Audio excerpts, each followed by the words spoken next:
अस्सलाम वालेकुम। बेटा आपके सामने एक क्वेश्चन है, ये क्वेश्चन जरा देखें। ये सामने आपके आ रहा है, नहीं ये वाला निचला पार्ट बी देखें, सिर्फ सिर्फ पार्ट बी देखें और इसके बारे में बताएं कि आपके ख्याल में ये सिंपल हार्मोनिक मोशन है या नहीं है। एक बॉल जो है वो आर से रोल करता हुआ ए पर आकर एल तक आता है, एल से दोबारा ए पर आता है, ए से दोबारा आर पर आता है। इस मोशन के बारे में बताएं कि क्या ये सिंपल हार्मोनिक मोशन है या नहीं है। जी, या माइक ऑन करके बताएं या टाइप करके बताएं। और मैं नोट करूंगा कि मैं आज किसी का नाम लूं और वो अगर जवाब नहीं देता तो मेरे पास रिकॉर्ड होगा। आज मैं लिस्ट में नाम रखूंगा उनके कि जी ये शहजादे हैं कि मैं जब भी सवाल करता हूं तो मुझे ऐसे लगता है कि वो गालिबन नहीं है वहां। तो ये चीज है कि प्लीज मुझे जवाब देना है आपने। ठीक है, अस्सलाम सलाम बेटा। जी जी, सैयद उमैर, सैयद उमैर, सैयद उमैर।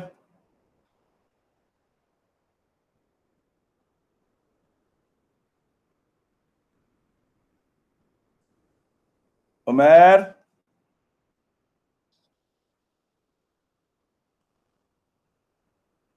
अनुषा बतूल। अच्छा उमैर बताओ, ये क्वेश्चन का दो जवाब, ये सामने जवाब आ रहा है, इसको जवाब दो इसका। ये देखो, to inclined planes RA and LA each have the same constant gradient. They meet at their lower edges as shown in the figure 3.1. A small ball moves from rest down the plane RA and then rises up the plane LA. It then moves down plane LA and rises up. Move कर रहा है दोनों के बीच में। आपसे question ये है कि बताएं कि क्या ये मोशन सिंपल हार्मोनिक मोशन है या नहीं है।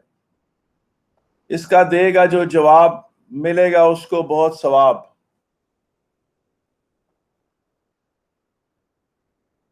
जी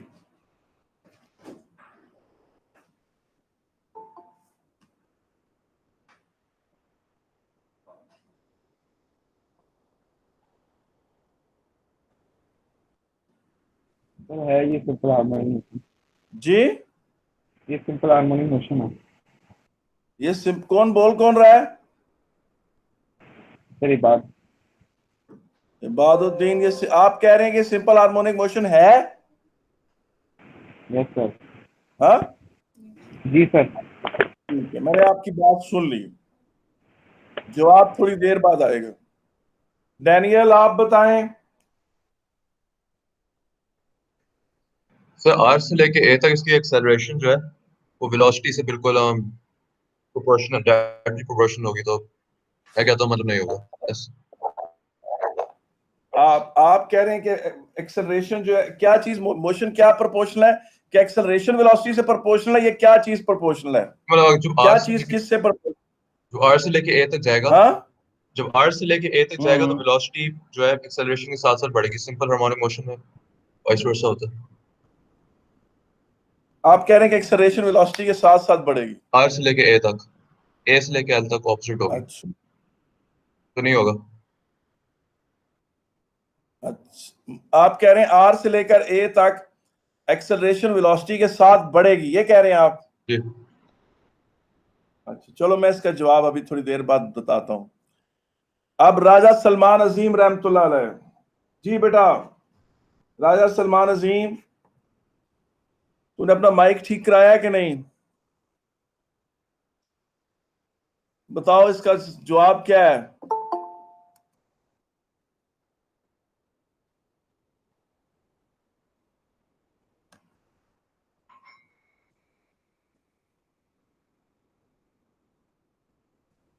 अच्छा, नहीं पता।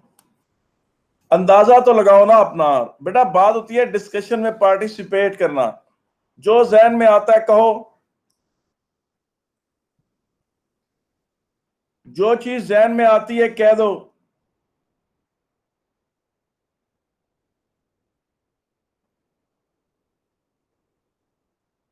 जी अच्छा, चले मैं किसी और से पूछता हूं। सैयद नोमान, इस सवाल का जवाब।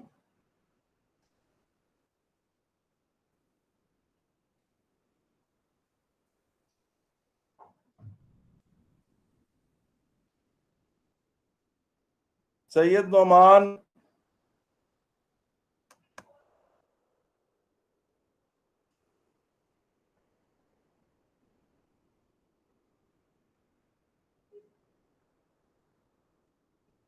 शेर शाह जुबैर मियां,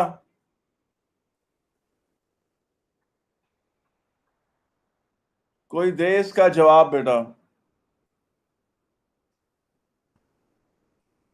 अब बेटा मेरा ये वाला कैमरा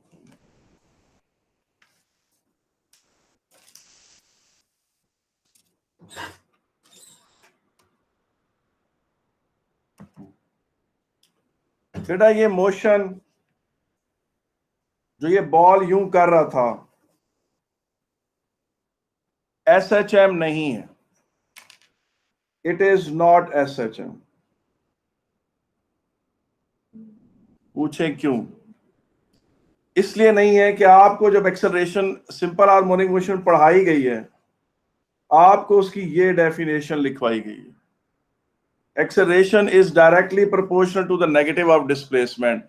ये आपके सामने उल्टा तो नहीं लिखा जा रहा बेटा? बेटा ये जो मैं लिख रहा हूं क्या आपके सामने उल्टा आ रहा है? नहीं सर, ठीक है। अच्छा, तो acceleration is directly proportional to minus of the displacement. इसमें क्या है? ये इंक्लाइंड प्लेन है, ये देखें, ये इंक्लाइंड प्लेन में ये वैल्यू होगी mg cos थीटा, और ये है नॉर्मल कांटेक्ट फोर्स, ये है mg sin थीटा।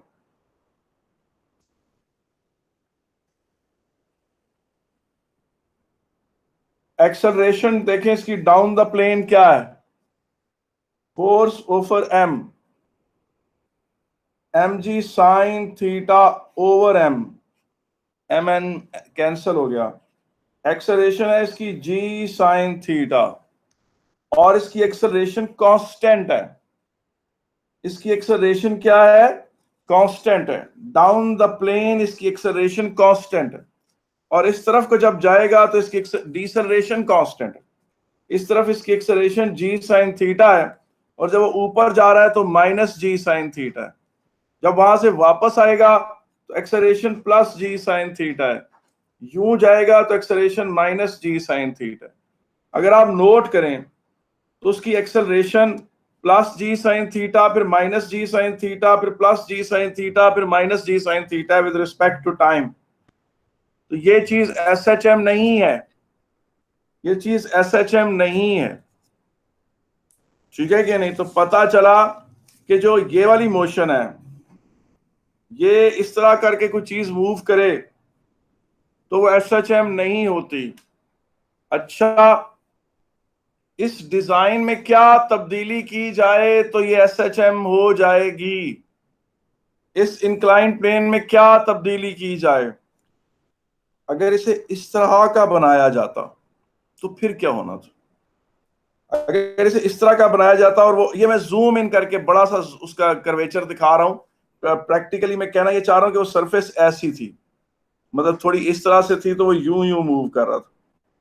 इसमें मैंने उसको जरा ज्यादा ऐसे बड़ा बना के दिखा दिया है। मैं कहना यह चाहता हूं कि यहां पर एंगल थीटा ज्यादा है, यहां पर एंगल थीटा कम है, यहां 0 है, और यहां पर एंगल थीटा की ये वैल्यू है, और यहां पर एंगल थीटा बढ़ गया। तो आप नोट करें कि ये एक छोटा इंक्लाइन प्लेन है, ये ज्यादा बड़ा इंक्लाइन प्लेन है, ये भी एक इंक्लाइन प्लेन है यहां, और ऐसे इंक्लाइन प्लेन। इसमें जो ये चीज है यूं करके, इसमें अगर आप नोट करें, इसमें आप अगर नोट करें, इस जगह पर जी साइन थीटा की वैल्यू ज्यादा होगी और इस जगह पर जी साइन थीटा की वैल्यू कम होगी, इस जगह पर और कम होगी और यहां जीरो हो जाएगी, और यहां इस तरह होगी जी साइन थीटा, और यहां इस तरह होगी, यहां इस तरह होगी। तो ये वाला मॉडल रफली इस तरह की एक्सेलरेशन को सपोर्ट करता है। इस तरह की मोशन एसएचएम हो सकती है, मगर इसमें यूं यूं जो मोशन है वो एसएचएम नहीं है। ये बात थी सारी जनाब, ये मैंने आपसे बात करनी थी कि ये थी कि ये एसएचएम है। अब क्वेश्चन की तरफ वापस जाएं, क्वेश्चन की तरफ वापस जाएं। क्वेश्चन बेटा गालिबन ये 2005 या 6 में से किसी पेपर का क्वेश्चन है, मुझे सही सा नहीं है, 2010 का है, सॉरी, ये 2010 का क्वेश्चन है। कहता है कि जनाब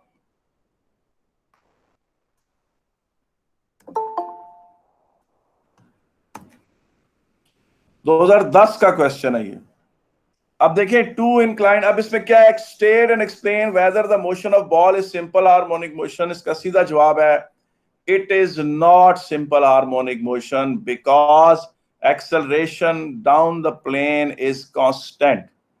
It is not simple harmonic motion because the acceleration from RA is constant. It is equal to G sin theta.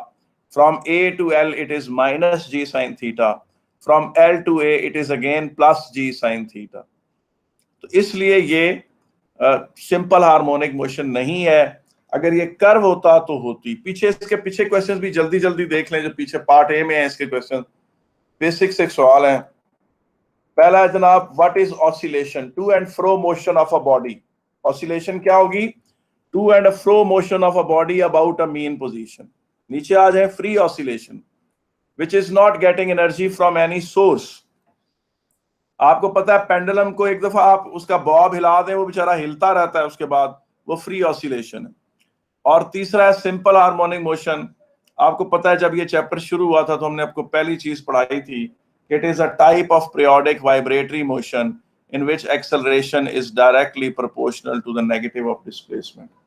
It is a type of periodic vibratory motion in which acceleration is directly proportional to the negative of displacement.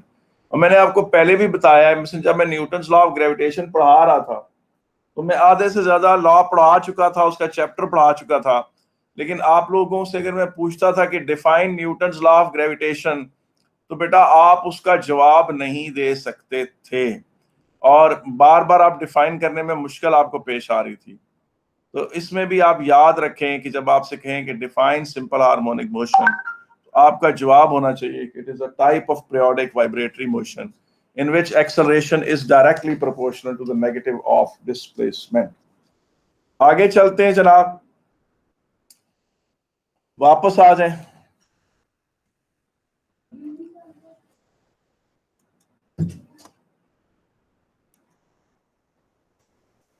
अच्छा जी, अच्छा, अब मैंने आपको बताया था कि जनाब acceleration is directly proportional to negative of displacement, और साथ ही कहा था कि ये वाली इक्वेशंस इस्तेमाल नहीं होंगी। ये वाली इक्वेशंस क्यों नहीं इस्तेमाल होंगी?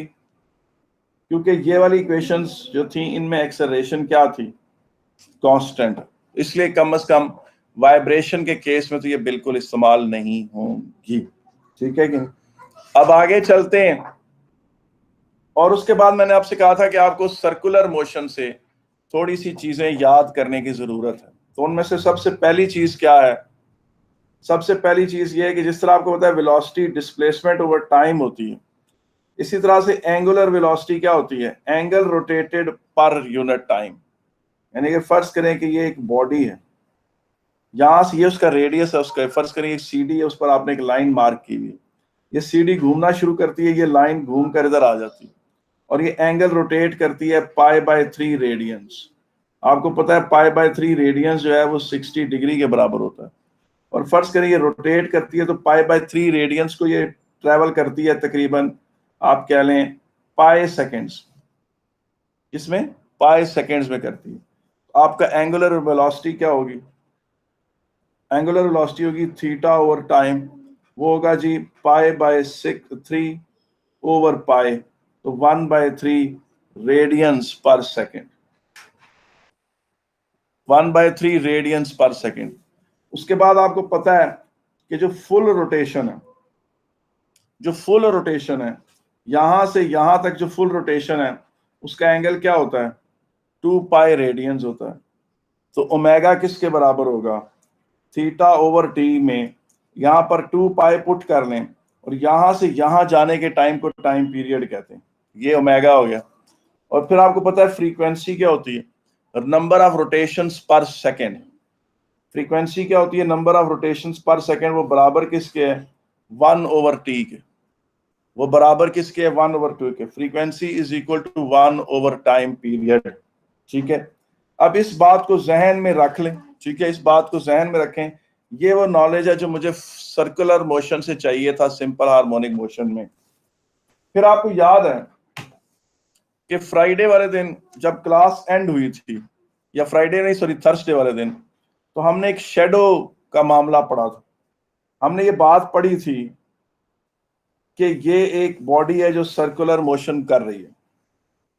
अब अगर आप फर्ज करें यहां से ऊपर से सूरज की रोशनी आ रही है या कोई भी सोर्स ऑफ लाइट है, और ये पॉइंट पी है जो यहां पर है, और वो कांस्टेंट स्पीड से रोटेट कर रहा है, तो पी का शेडो नीचे यहां पर फर्श पे पड़ रहा होगा क्यू।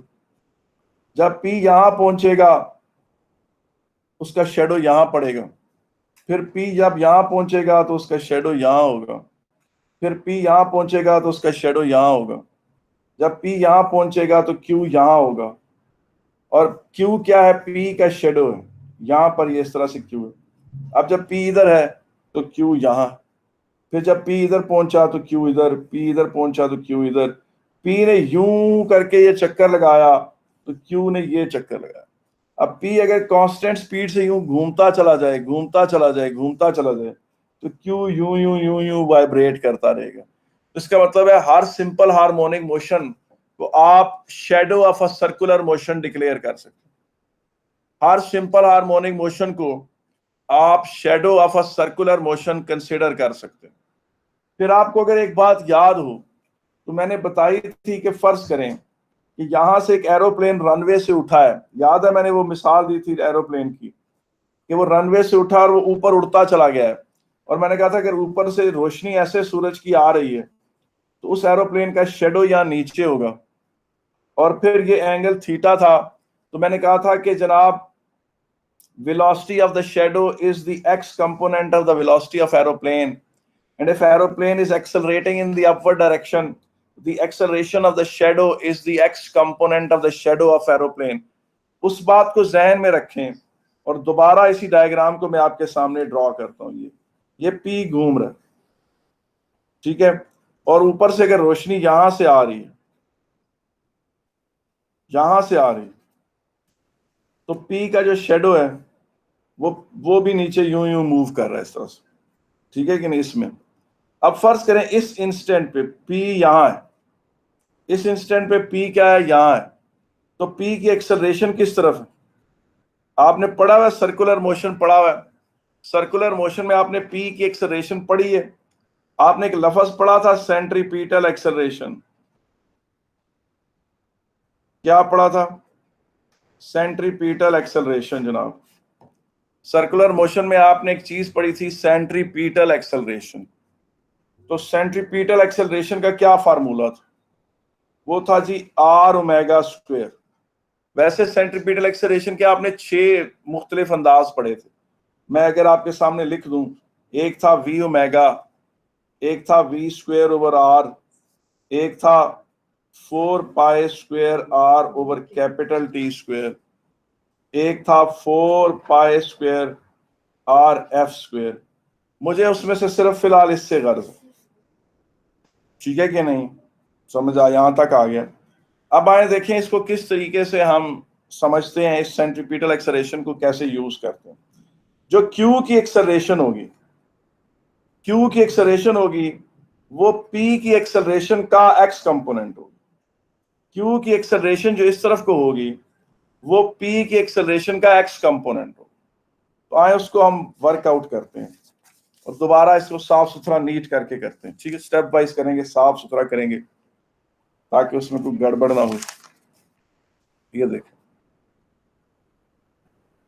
ये हो गया।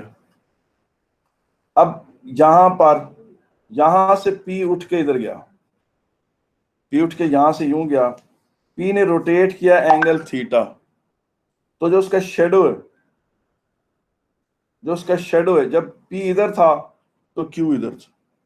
जब P यहां से यहां पहुंचा तो ये Q यहां से यहां पहुंच गया। जब P यहां से यहां पहुंचा तो Q यहां से यहां पहुंचा। अब ये जो चीज है, ये X, डिस्प्लेसमेंट हमेशा सेंटर से मेजर करते हैं। डिस्प्लेसमेंट किससे मेजर करते हैं? सेंटर से मेजर करते हैं। तो ये जो डिस्टेंस है X, ये डिस्प्लेसमेंट ऑफ Q बेशक आया इधर से, मैंने आपको बताया था Q भले यहां से अपना मूव करता हुआ इधर आए, लेकिन डिस्प्लेसमेंट का जो वेक्टर है Q का हमेशा सेंटर से बनाया जाता है। हमेशा उसकी डिस्प्लेसमेंट सेंटर से मेजर की जाती है। इसका मतलब उसकी पहले डिस्प्लेसमेंट, अगर उसने यहां से मोशन स्टार्ट किया तो हम कहेंगे कि उसकी डिस्प्लेसमेंट कम हो रही है, क्योंकि जब यहां था तो उसकी डिस्प्लेसमेंट मैक्सिमम थी, और जब यहां से यूं आएगा तो डिस्प्लेसमेंट का वेक्टर छोटा हो गया। अब ये डिस्प्लेसमेंट है Q की जो यहां दिखाई है, ये R है और ये एंगल है थीटा। ये एंगल थीटा वो एंगल है जो P ने रोटेट किया जब उसने यहां से यहां अपनी मोशन शुरू की। तो ये X over R is equal to cos theta. X over R, मैं इसको नीट करके लिखता हूं, X over R is equal to cos theta. X over R अगर कॉस थीटा के बराबर है, X किसके बराबर है? R कॉस थीटा के। ये मुझे चाहिए था। ठीक है, अब आप देखें, दोबारा इस डायग्राम को ड्रॉ करें, थोड़ी बड़ी कर देता हूं, और मैं ना Q को इधर जमीन से यहां से उठाकर, ये जो शेडो ये मूव कर रहा था, उठाकर यहां डायामीटर पे ले आता हूं। जिस तरह पिछले लेक्चर में मैंने आपको बताया था कि जो Q की P की जो प्रोजेक्शन है उसको मैं कहीं पे भी ले सकता हूं। ये जो शेडो की मूवमेंट है ये वाली, ये मैं यहां दिखाना शुरू करता हूं जहां। अब यहां से P रोटेट करता हुआ इधर आता है। जब P यहां पहुंचा तो ये उसकी एक्सेलरेशन थी, ये उसकी क्या थी? एक्सेलरेशन, और ये एंगल थीटा है। तो जो Q की एक्सेलरेशन होगी वो P की एक्सेलरेशन का एक्स कंपोनेंट होगी। इसे मैं AP कह देता हूं, एक्सेलरेशन ऑफ P, और इसे मैं कह देता हूं AQ, एक्सेलरेशन ऑफ Q। अगर इसको ट्रायंगल की शक्ल दी जाए तो ये कुछ इस तरह नहीं बन रही। ये चीज जो है AP है और ये एंगल थीटा है और ये चीज AQ है। अब बेस ओवर हाइपोटेन्यूज क्या होगा जी? Cos theta. AQ is equal to AP cos theta. AQ is equal to AP cos theta. जिस तरह वो जहाज का शेडो था। अब आप बताएं AP की एक्सेलरेशन है क्या? AP की एक्सेलरेशन के बारे में हमने पढ़ा है कि वो R ओमेगा स्क्वायर, वो क्या है? R omega square. AP की एक्सेलरेशन R ओमेगा स्क्वायर। अच्छा, ये देखें, यहां पर मैंने कहा था जो चीज गोल घूमती है किसी भी पॉइंट पर, ये देखें, जब वो यहां से यहां पहुंचा, इस यहां से रोटेट करता हुआ इधर पहुंचा, ये उसकी एक्सेलरेशन थी यूं। और ये वाली जो एक्सेलरेशन है इसको आप R ओमेगा स्क्वायर कहते हैं। अच्छा, एक मजे की बात देखें, सर्कल में अगर रेडियस को वेक्टर कंसिडर किया जाए, सर्कल में अगर रेडियस को क्या कंसिडर किया जाए? वेक्टर कंसिडर किया जाए, तो ये वेक्टर हमेशा बाहर की तरफ होता है। बेटा अगर रेडियस का वेक्टर बनाना है तो वो बाहर की तरफ होगा, और एक्सेलरेशन अंदर की तरफ है। आपको पता है सेंट्रीपिटल एक्सेलरेशन तो अंदर की तरफ होती है। इसी इक्वेशन को जब आप वेक्टर फॉर्मेट से सोचें तो एक्सेलरेशन जो है वो अंदर की तरफ है, रेडियस बाहर की तरफ है, तो मैं इसको यूं नहीं लिख सकता। अगर मैं इसको वेक्टोरियल कंसिडरेशन दूं तो रेडियस बाहर की तरफ और एक्सेलरेशन अंदर की तरफ, तो ये इसमें एक नेगेटिव साइन का कॉन्सेप्ट आ जाता है। तो मैं इसे अपने मकसद के लिए यहां एक नेगेटिव साइन लगा लूंगा। आर, ये ठीक है ना।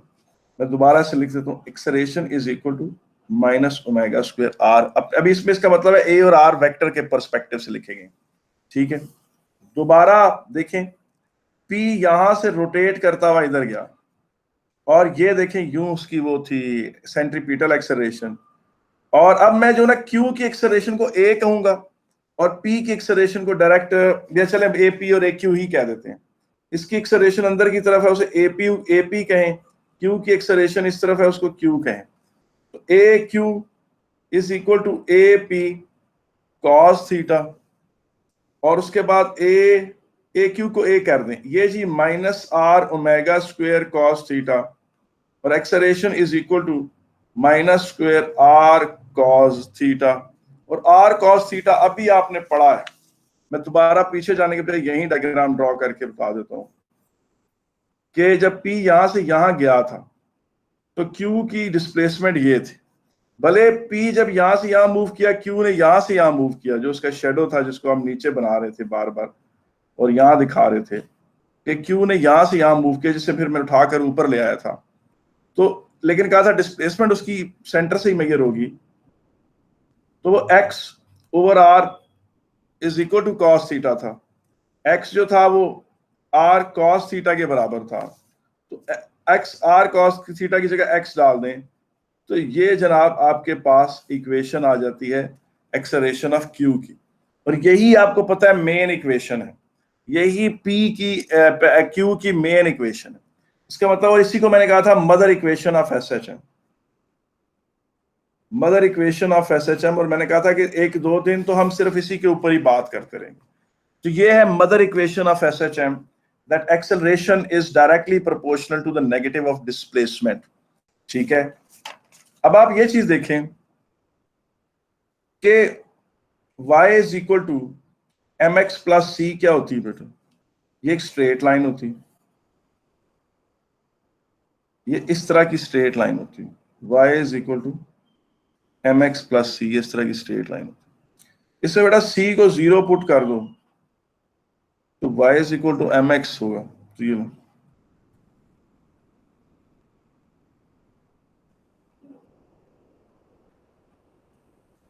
y is equal to M X, ठीक है कि नहीं, कोई इशू तो नहीं यहां तक।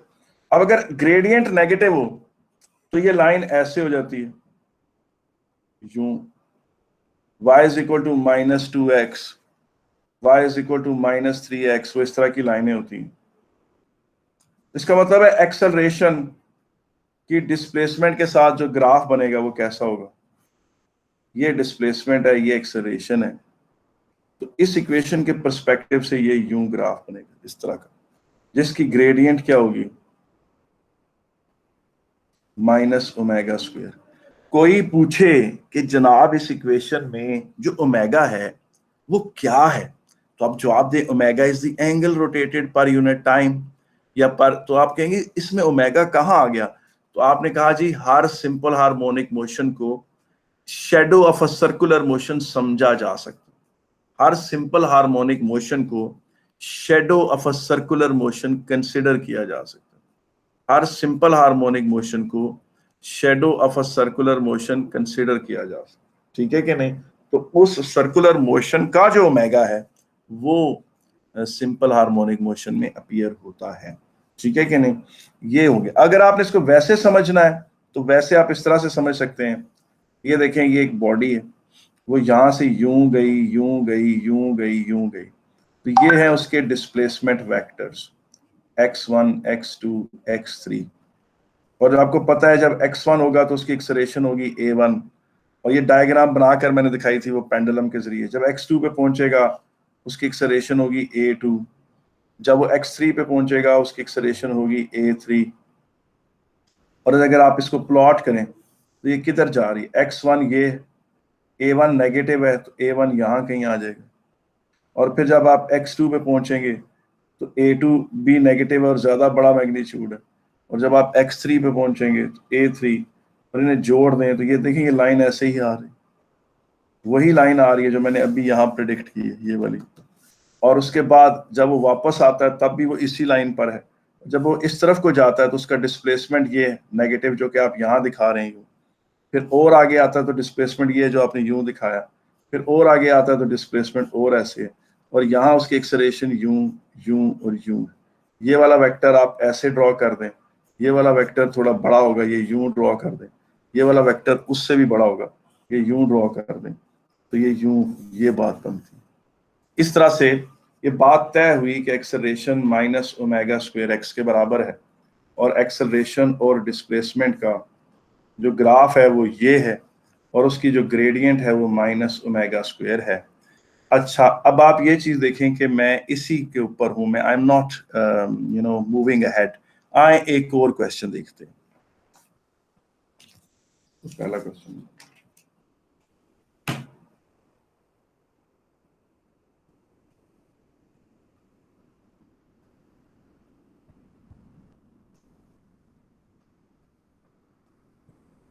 जी अब ये देखें, ये आपके सामने एक क्वेश्चन अपीयर हो रहा है।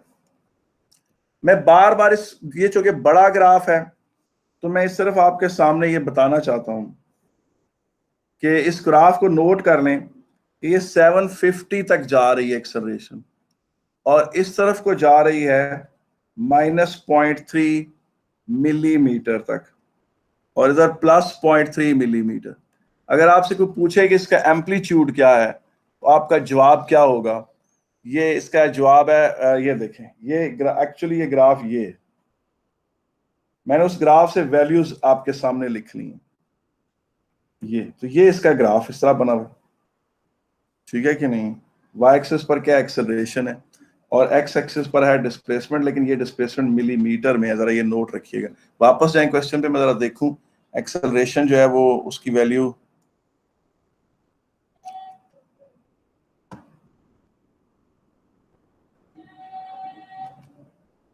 ये क्वेश्चन जो है ये नवंबर 2009 का है। एक मिनट है, दोबारा क्वेश्चन देखें।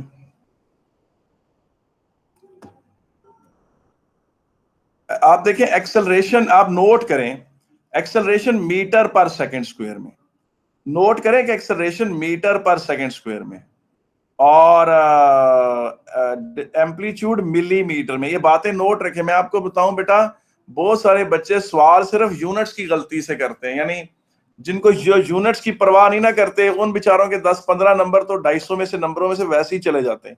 जिनको ये नोट करें, एक्स एक्सिस पर जो चीज लिखी हुई है वो मिलीमीटर में है, और वाई एक्सिस पर जो चीज लिखी है वो मीटर पर सेकंड में है। अब नीचे चले इसका graph. State the two features of figure 3.1 that show that x motion of cone is simple harmonic motion। ये जवाब देते हैं हम आगे, टू फीचर्स लिख लेते हैं, और उसके बाद उसने फ्रीक्वेंसी मांगी है हर्ट्ज में, ठीक है, आगे चलें। और उसके बाद 2 नंबर का ये पूछा, 3 नंबर का ये, और फिर फ्रीक्वेंसी आधा करने से ग्राफ पे क्या फर्क पड़ेगा। ये देखें, सी पार्ट में है कि the frequency of the vibration of the cone is no reduced to 1/2 of that calculated in B, the amplitude of vibration remains unchanged। वापस आ जाएं इस क्वेश्चन। अब इस क्वेश्चन को आप देखें इधर,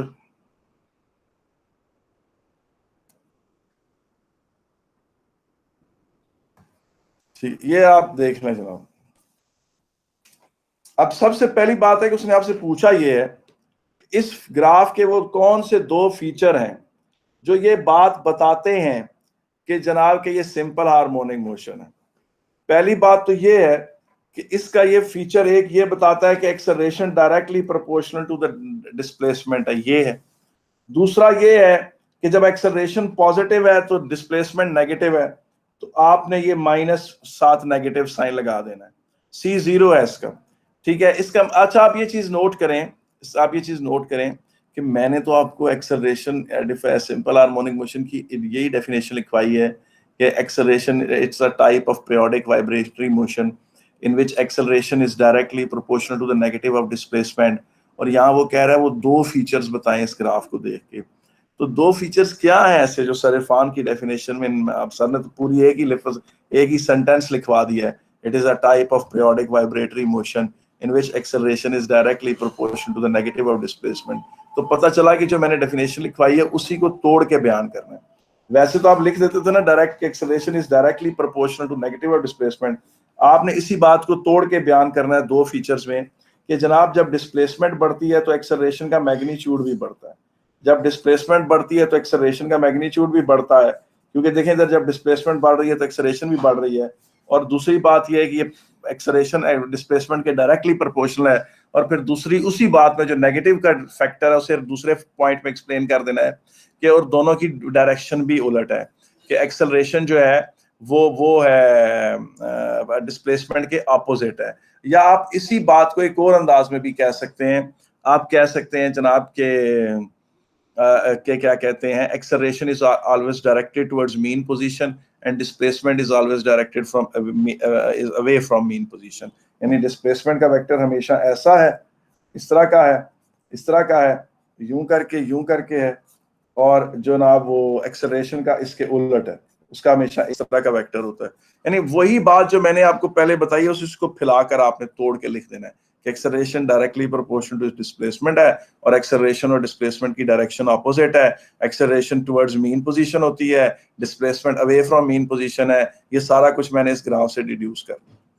अब अगला सवाल ये था कि फ्रीक्वेंसी बताएं, तो फ्रीक्वेंसी कैसे बताएंगे? अब पहले आप मुझे बताएं कि इधर एक्सेलरेशन दी हुई है 750 और यहाँ पर डिस्प्लेसमेंट दी हुई है -0.3 मिलीमीटर।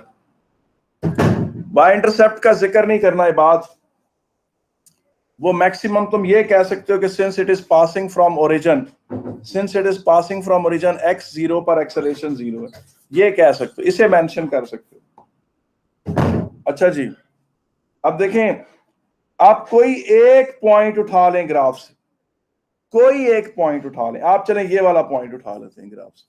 आपको पता है एक्सेलरेशन -ω²x, इसकी जगह वैल्यू पुट करें 750, ठीक है कि नहीं? -ω², x की जगह पुट करें -0.3, ये मिलीमीटर में है, तो इसको किस में कन्वर्ट करना है? मीटरों में। मिलीमीटर के साथ आप 10⁻³ मल्टीप्लाई कर दें तो वो खुद बहुत मीटर में कन्वर्ट हो जाता है। नेगेटिव नेगेटिव से मल्टीप्लाई हो जाएगा, 750 is equal to 0.3 into 10⁻³ ω², and ω² किसके बराबर है? 750 over 0.3 into 10⁻³।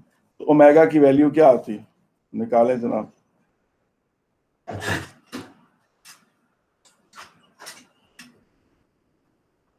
ये निकाल के कोई बच्चा मुझे दे बेटा, कोई जन्नती बेटा ओमेगा की वैल्यू बताए। और आजमेर द ग्रेट आज नहीं है क्लास में, where is Ajmer the great?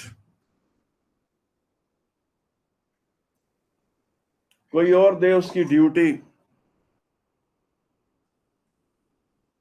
जी, ये 25 के बाद कितने सिफरे? 5,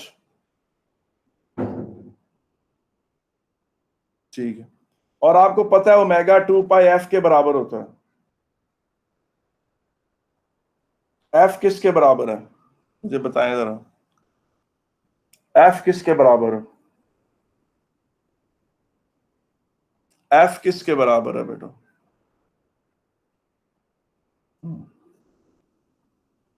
एफ किसके बराबर है?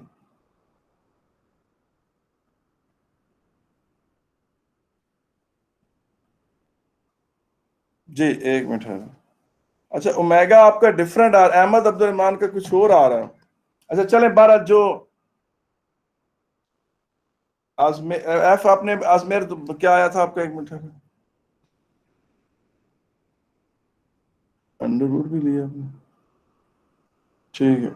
ये यार आजमेर थोड़ा गलत आ रहा है, ये 1581.14 आ रहा है, ये नहीं आ रहा। और फिर इसको 2π से डिवाइड करें, देखें क्या आता है, 251.61,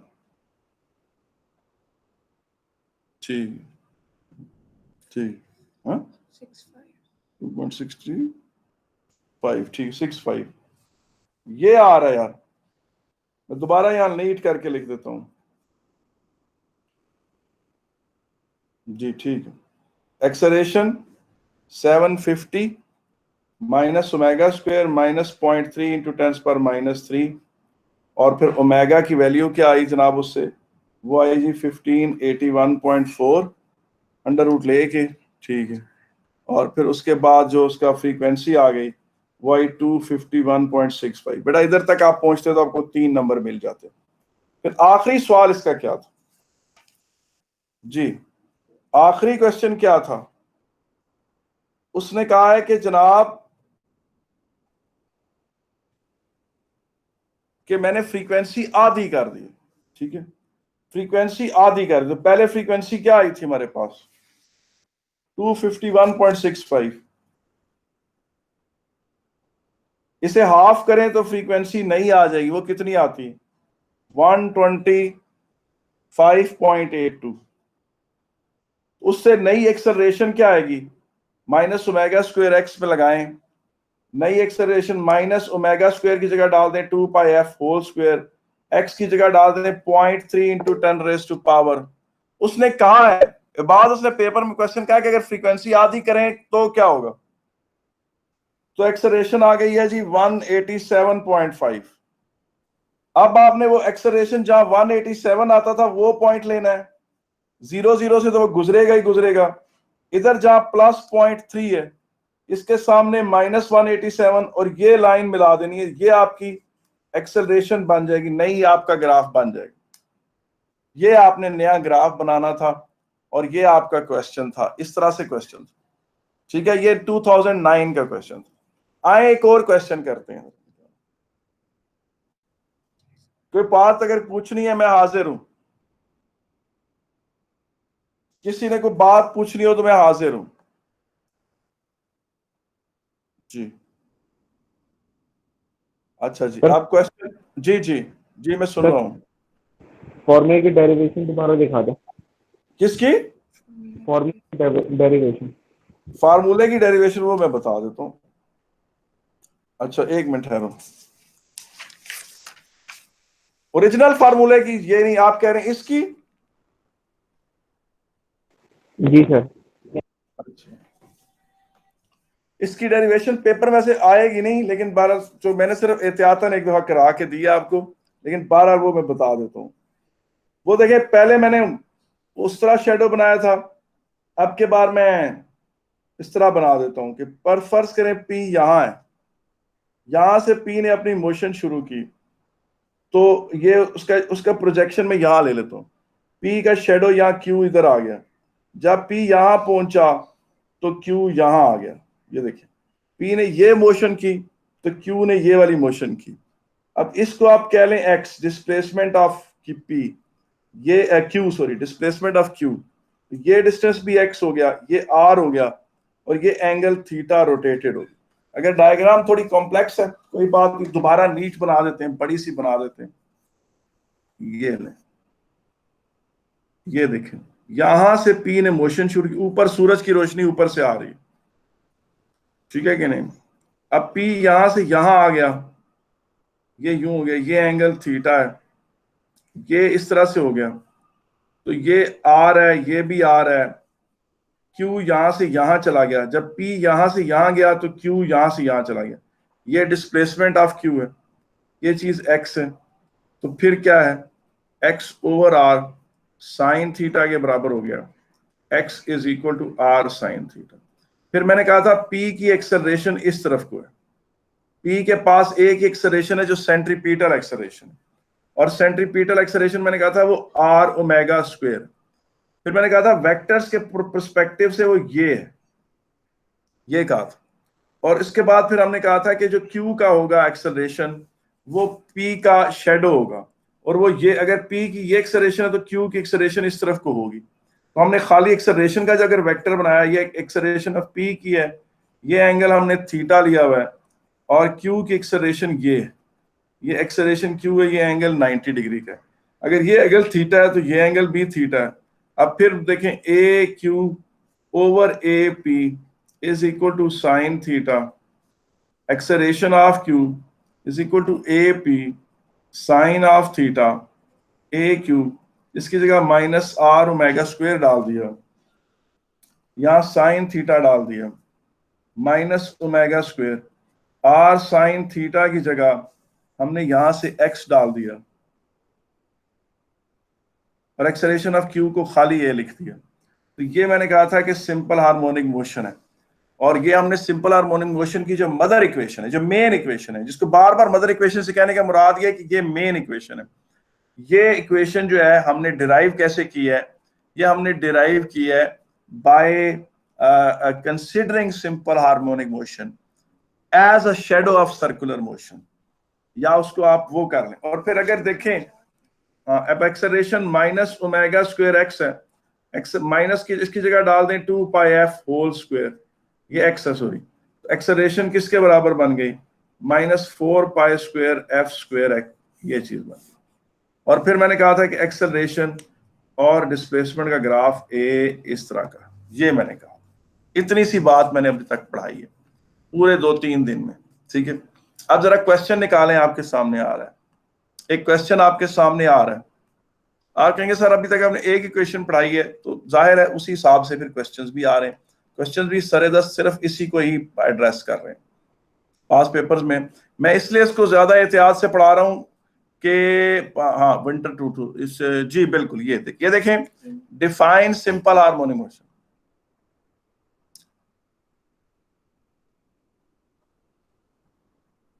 ये देखिए आपके सामने आ गया क्वेश्चन।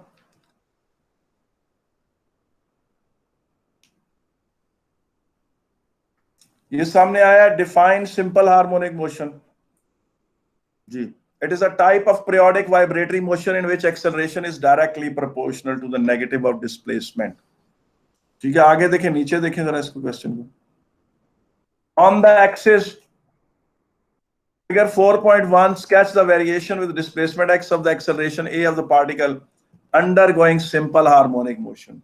सादा सी बात है, आपने एक लाइन खींच देनी। सादी सी बात है कि आपने क्या करना है, एक लाइन खींच देनी। ये देखें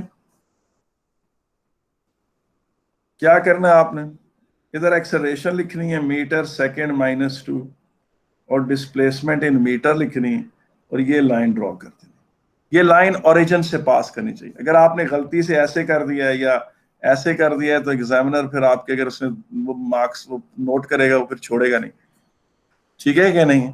अब आप इसको छोड़िए, इस क्वेश्चन के अगले पार्ट हम नहीं कर रहे क्योंकि हमने अपने आप को फिलहाल सिर्फ इस बात तक महदूद रखा। बाकी चले वापस क्वेश्चन एक और निकालें, आपके सामने आ रहा है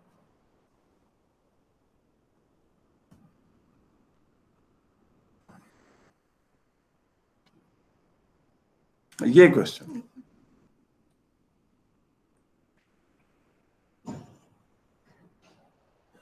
ये क्वेश्चन देखें,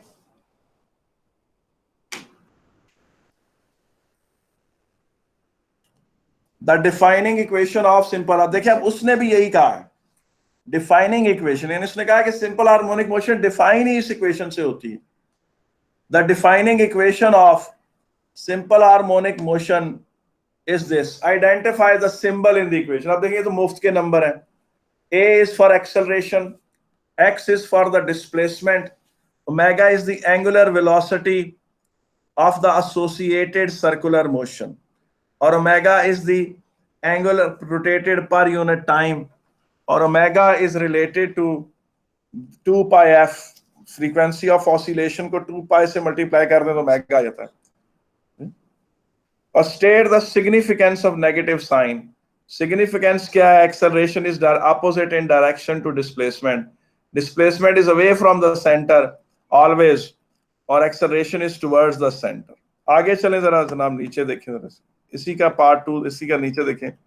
ये डायग्राम, ये इसको पढ़ लें, मैं इसको भी प्रूव करता हूं। वो कहता है जी कि a frictionless trolley of mass m is held at horizontal surface by means of 2 similar springs, each of spring constant k. The springs are attached to fixed points as illustrated in the figure. When the trolley is in equilibrium, the extension of each spring is E, and it's already खींचे हुए हैं spring. The trolley is then displaced a small distance x to the right along the axis of the spring. Both springs remain extended. Show that the magnitude f of the restoring force acting on the trolley is given by this। आगे नीचे देखें, इसी का part अगला। The trolley is then released, show that the acceleration of the trolley is given by this। और नीचे आगे देखें, मास, अच्छा जी वो तो खैर उसकी बातें हैं, वो मैं लिख लेता हूँ। मास उसका क्या है जनाब, 900 ग्राम है, और के क्या है उसका 120 है, फ्रीक्वेंसी ऑफ ऑसिलेशन उसने मांगी है। आगे वापस आ जाए जनाब, ठीक है, इस क्वेश्चन को छोड़ दें। ये जनाब मेरे, आप लोग इस तरफ आ जाए स्क्रीन पे, जहाँ मैं लिख रहा हूँ मार्कर से।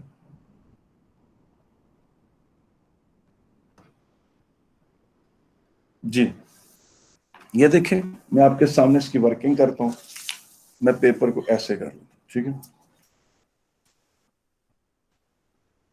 ये वो सिचुएशन थी सारी। ये स्प्रिंग ऑलरेडी एक्सटेंडेड है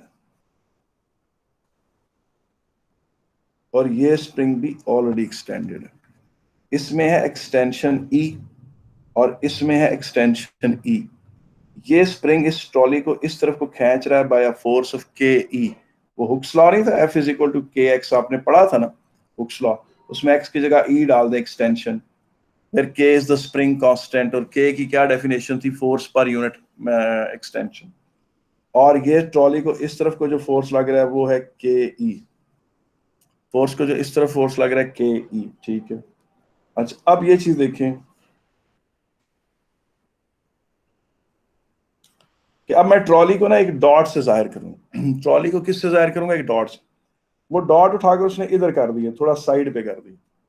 साइड पे कर देने से क्या होगा, इस स्प्रिंग के अंदर जो एक्सटेंशन है, ये डिस्टेंस एक्स उसने साइड पे कर दी। इस स्प्रिंग में जो एक्सटेंशन है वो ई माइनस एक्स रह जाएगी, और जो इस तरफ को जो स्प्रिंग था उसमें एक्सटेंशन बढ़कर ई प्लस एक्स हो जाएगी। ये बात अगर किसी को नहीं समझ आए तो मैं पूछ लें, मैं तो जी बोलें। जी ये देखें, मैं दोबारा बनाता हूं यहां पर कि ये इस तरह से था। ये स्प्रिंग को भी ऐसे दिखा रहा हूं मैं। फर्ज करें ये स्प्रिंग है, मैं वो पूरा नहीं उसका ऐसे दायरे नहीं बना रहा। ये वो डॉट है और ये वो स्प्रिंग है। ये स्प्रिंग ऑलरेडी एक्सटेंशन ई शो कर रहा था, इसमें ऑलरेडी एक्सटेंशन ई थी, इसमें भी ऑलरेडी एक्सटेंशन ई थी। आपने से ट्रॉली को थोड़ा साइड पे कर दिया। साइड पर करने से क्या हुआ, मेन पोजीशन से हट कर इधर आ गई है, और ये इस तरह से, ठीक है कि नहीं है। इसमें एक्सटेंशन इस तरफ को होगी के ई प्लस एक्स, ठीक है कि नहीं है।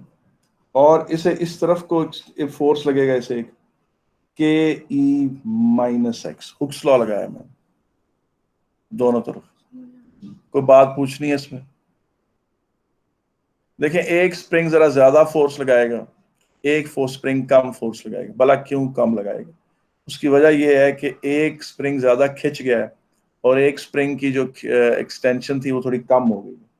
तो जो net force towards the centre है वो कितना है? Net force towards the centre ये है, देखिए ना, पहले यहां था तो ये स्प्रिंग इसे फोर्स लगा रहा था के ई, ये वाला स्प्रिंग इसे फोर्स लगा रहा था के ई। ये थोड़ा सा यहां हट गया, इस स्प्रिंग की एक्सटेंशन बढ़ गई, इसने इसे फोर्स लगाया के ई प्लस एक्स, और उस स्प्रिंग ने से फोर्स लगाया के ई माइनस एक्स। तो net force towards the centre कितना है, के ई प्लस एक्स माइनस के ई माइनस एक्स। तो क्या होगा, के ई प्लस के एक्स माइनस के ई प्लस के एक्स। के ई से कट गया तो 2kx। इसका मतलब है net force towards the centre. अब वो फोर्स जो सेंटर की तरफ लग रहा है, उसका दिल है बॉडी अपनी पुरानी पोजीशन पे चली जाए, तो उसको रेस्टोरिंग फोर्स कहते हैं। उसको रेस्टोरिंग फोर्स इसलिए कहते हैं कि उसने सिचुएशन को रेस्टोर किया।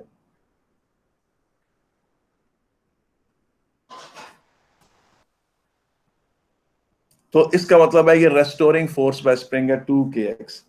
अब आपको पता है ये फोर्स क्या करता है, एक्सेलरेशन कॉज करता है। इस पर F is equal to M A लगाएं आप। और जब भी SHM के क्वेश्चंस करें ना, बगैर सोचे समझे, जब इधर 2kx लिखें तो इधर माइनस एम ए लगा दिया करें। माइनस क्यों लगाएं? उसकी वजह ये है कि ये अगर इसको वेक्टर के परस्पेक्टिव से देखा जाए 2x के पॉइंट ऑफ व्यू से, x एक्सटेंशन बाहर अवे है फ्रॉम द मेन पोजीशन, और restoring force towards the centre लग रहा है। तो चूंकि अगर उस तरह देखें तो फोर्स और डिस्प्लेसमेंट टेक्निकली एक दूसरे के ऑपोजिट है। तो रेस्टोरिंग फोर्स माइनस 2kx, इसको आप ये देखें, ये देखें, कि ये मीन पोजीशन है, वो पॉइंट इधर था, डिस्प्लेसमेंट इधर है, फोर्स इस तरफ को लग रहा है 2kx, तो 2kx को डायरेक्ट माइनस ma के बराबर पुट किया करें। और अगर जब भी आपको ये बात अगर समझ भी ना आई हो, तो जब भी पूरी SHM में हमेशा F is equal to ma लगाते वक्त यहाँ नेगेटिव साइन डाल दिया करें। अब क्या होगा, एक्सेलरेशन किसके बराबर होगी, -2k/mx। अब आप इसको देखें, ये चीज उसने आपसे कही थी कि आप प्रूफ करें, वो आपने कर दी है। फिर उसने आपको k की वैल्यू दी हुई थी 120 और मास की 900 ग्राम, वो आप इसमें पुट करें तो आपके पास जो है ये चीज आ जाती है इस तरह से। और ये जो भी वैल्यू आती है, what ever value it is, कोई बंदा कैलकुलेट करके मुझे बताया जरा क्या आती, 240 को 0.9 से डिवाइड करें क्या आता है, 266.7। इसे स्टैंडर्ड इक्वेशन के साथ कंपेयर करें तो आपका ओमेगा स्क्वायर किसके बराबर आ गया, 266.7। ओमेगा भी आ जाएगा, जब ओमेगा आ जाएगा तो फिर आपके पास फ्रीक्वेंसी भी आ जाएगी। यही क्वेश्चन था जो उसने पूछा था। पीछे से कहां से समझा दो राजा सलमान, ये इधर से दोबारा शुरू कर दो। अच्छा चलो दोबारा करता हूं, दोबारा समझाता हूं। ये देखें, क्वेश्चन दिखाऊं या ना दिखाऊं, या उसके बगैर ही समझा दूं। चले क्लास एंड हो रही है, मैं जल्दी से समझा देता हूं। ये देखें, ये इस तरह से था, ये स्प्रिंग था, यहां ट्रॉली थी, यहां ये था, और ये यार यूं था, ठीक है कि नहीं। अच्छा अब देखें, इसमें ऑलरेडी एक्सटेंशन ई थी, इस स्प्रिंग में भी ऑलरेडी एक्सटेंशन ई थी। मैं अपना इस स्प्रिंग को भी सिर्फ एक लंबी लाइन से जाहिर करूंगा ये, और इस स्प्रिंग को भी यूं, और इस ट्रॉली को यूं करके जाहिर कर दूंगा, ठीक है कि नहीं, ये बीच में ये। अब उसने कहा कि इसे मैं इधर खींच के इस तरफ ले गया हूं, ठीक है, थोड़ा सा हटा देने से क्या होगा, ये वाला स्प्रिंग ज्यादा खिंच जाएगा, और इसमें जो फोर्स ये अपनी तरफ लगाएगा रेस्टोर करने के लिए वापस, तो वो ये लगाएगा। एक्सटेंशन पहले ही ई थी, मजीद एक्स बढ़ गई, ये वाला स्प्रिंग कम खिंचेगा ये अपनी तरफ फोर्स लगाएगा, इसका फोर्स है ke-x, ke-x, क्योंकि इसमें एक्सटेंशन कम हुई। आपने जरा उसको उधर पुश किया, तो net force toward the centre जो लगा है वो क्या है, ke+x माइनस ke-x। ब्रैकेट्स खोल के सिंप्लीफाई करें, ke से कट जाएगा, kx में दोनों साइन पॉजिटिव हो जाएंगे, और वो ऐड होकर 2kx रह जाएगा। अब पता चला कि जब ट्रॉली यहां सेंटर में थी और आपने उसको थोड़ा सा साइड पे कर दिया, तो उसको एक फोर्स इस तरफ को लगी जो थी 2kx, और अगर उसको वेक्टर के पर्सपेक्टिव से देखा जाए तो ये यूं लगेगी माइनस, और उसी को रेस्टोरिंग फोर्स है, उसी को ma के बराबर पुट कर दें। वो F is equal to ma नहीं होता, क्योंकि उसने एक्सेलरेशन कॉज करनी है, वन बैलेंस फोर्स है, acceleration is equal to -2kx/m। और आप जब इसको स्टैंडर्ड इक्वेशन से कंपेयर करेंगे इससे, तो ओमेगा स्क्वायर किसके बराबर आएगा, 2k/m के बराबर आएगा। इससे आपको ओमेगा आ जाएगा, k की वैल्यू उसने दी हुई थी, m की वैल्यू भी दी हुई थी, और फ्रीक्वेंसी आप निकाल लेंगे। यहां पर क्वेश्चन खत्म होता है। आपको समझ आई है कि नहीं, ठीक है, ये आपको इजाजत है बेटा, ठीक है। आप इसकी रिकॉर्डिंग आज यूट्यूब पे डाल सकते हैं ताकि हम लोग जी नोट्स आज ही डाल दे दो, आज इसकी रिकॉर्डिंग भेज दूंगा, आज ही भेज दूंगा, ठीक है। ओके, अल्लाह हाफिज़, बंद कर।